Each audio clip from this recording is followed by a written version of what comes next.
that later.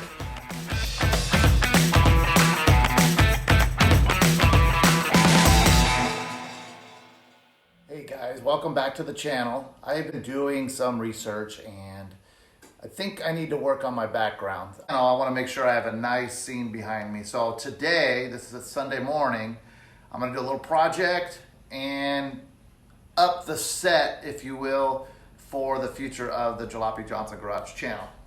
Little backstory on the display itself. So this was originally a step-side bed off of an old vintage mid-50s step-side Chevy truck. I picked it up as a trailer, knowing that I was going to flip it up on its end and create a merchandising solution, creative merchandising for the brand Jalopy Hat Company.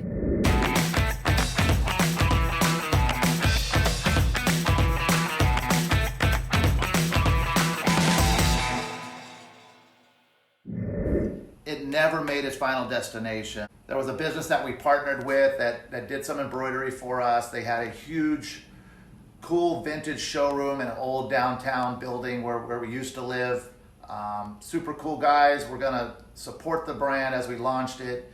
Problem was that building actually burned to the ground literally a couple weeks before we were gonna launch the product. And I've been lugging it around. It was in my garage at the other house. Didn't really make sense in that garage. Then when we moved here, now it's become a feature piece in the set of the garage. It's kind of like a bar vibe in here, so people come over doing shots. I love all these bottles. We're going to be making lamps out of some of these down the road. They're a great backdrop. They're cool looking. They're vintage. They go with the whole theme of garage bar, man cave theme that we got going on. And it's now a great piece to put in the background of the set for the videos that we filmed. So anyhow, today I'm going to convert it back from a hat display rack to a project display rack, move some shelves, re-merch it, and that's today's project. All right, first things first, let's clear the bottles.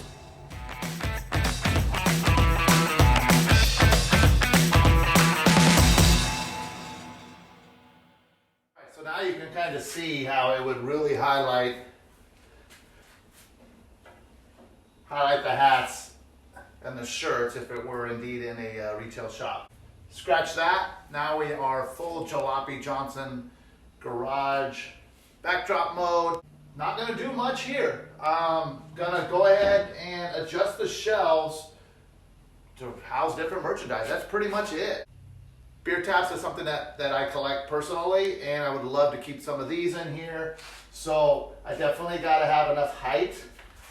You'll notice that the shelves are on an angle so I can take advantage of all the light. So I may have to kind of keep that strategy going down, the depth of the shelf and the height of the shelf.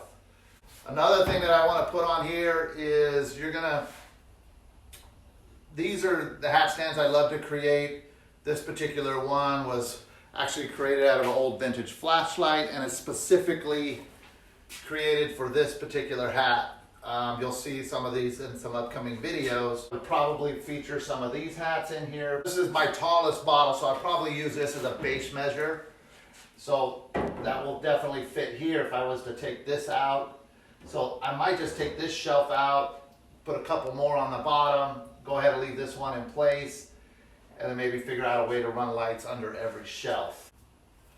I might get into that later. Going back to creating those lamps for the bottles.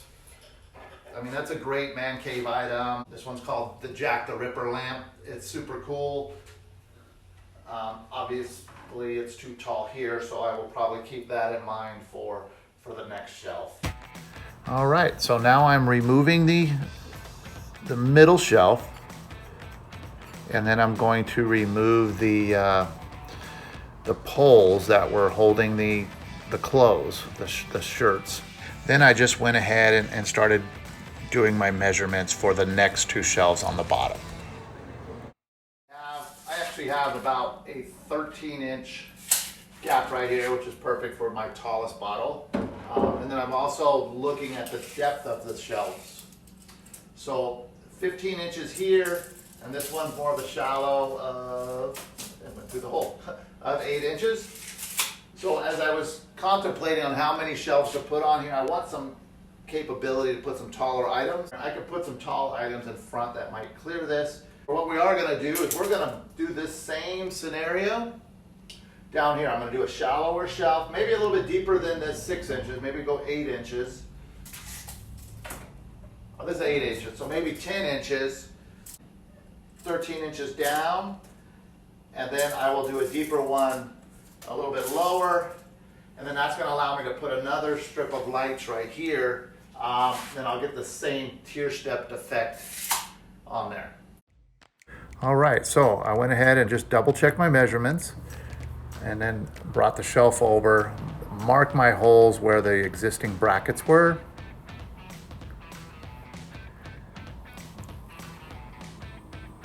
And then now it's time to drill. The tricky part was balancing that on my shoulder to get those started, but no muff too tough, got it done.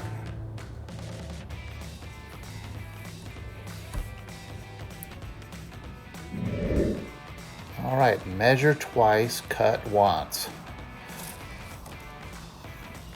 The measurement was 49 inches, I recall.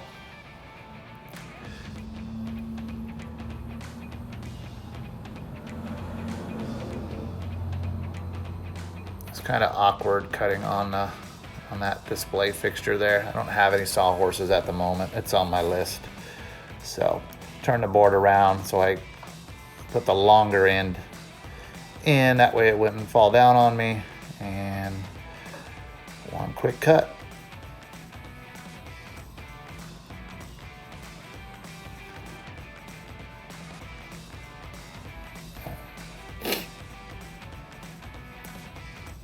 Next board, I went ahead and looked at it, had some scuff marks on one side, so I wanted to use the good side facing up. Just use the existing board to measure, double check it.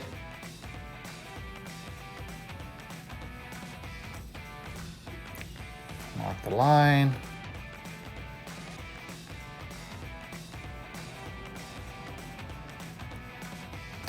And another quick cut.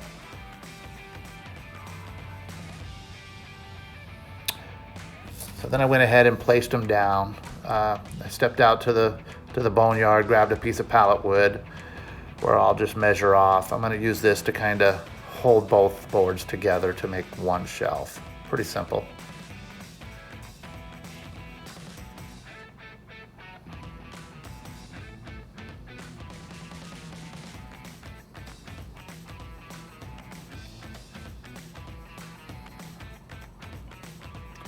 Got both sides cut.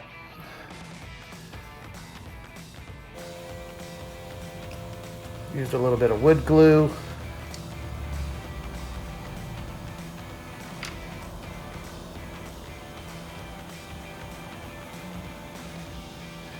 And just a couple little pops with the nail gun, and we are good to go.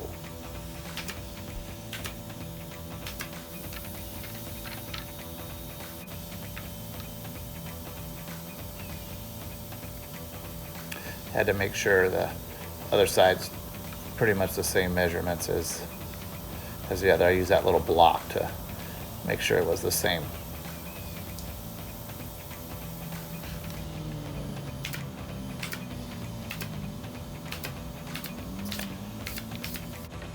There you have it, one extra shelf.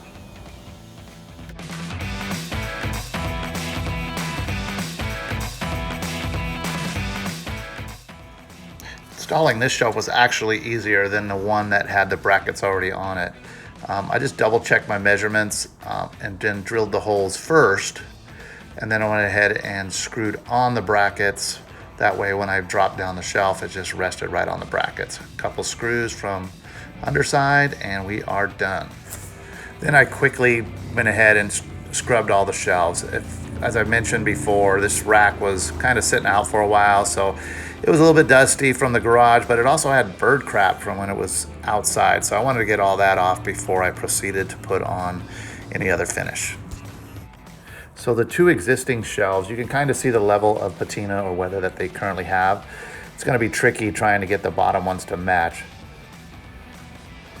So here you can see that the bottom ones are quite a bit darker. That front of that one top shelf is light, and the bottom two are not quite matching together. So I used some of my Make It Old stain. This is a vinegar and steel wool solution, and went ahead and went over all the shelves with that. This stuff works really, really well to make stuff look old, especially wood. It kind of treats the wood. It doesn't really stain the wood. The wood reacts to darken and look old. Okay, so now we're gonna do some lights. You can kind of see how that's drying. It does look, definitely looks a little bit more weathered. That edge actually, get in the color, you can see that edge that was kind of off colored, really, really blended in. That's a complete different board there. So all in all, I'm pretty happy with it. It's gonna continue to even out the patina there. I had a few strips left over. I think that's just from when I originally did this project. So what I'm gonna do is tap in up here and then run a hard wire, string it, kind of hide it behind there, and then have it come out under here somewhere. And then I'll take the remaining light and just put it right underneath here. All right, so lighting was pretty basic. I just disconnected the existing lights and spliced in a new wire, ran it behind the back. That will lead to that new tape section to go underneath the third shelf, so it will cascade light over the bottom shelf and the second shelf. All right, so here's a quick pause. Notice the light across the front. I ended up putting a strip of wood underneath the board. It's not in the video because I just couldn't get past that was reflecting from the front. So then I went ahead and mixed some linseed oil and some thinner and started going over each of the boards with that mixture. You can see here how I did the top board and the bottom board wasn't done yet, but you can see the dramatic effect that it takes on the board. It just absorbs that, kind of balances everything out. What do you think? I think it turned out pretty sick. Once the sun goes down a little bit, I'll set it up to where I do my talking head shots so you can kind of see what it looks like in the background. Still got some issues with the lighting I want to do in here. That'll be another video coming soon. If you want to see that, be sure to click the like button and hit the subscribe button. So hang on one sec. I will show you a clip of what it looks like in the backdrop once I kind of move stuff around. And thanks for watching.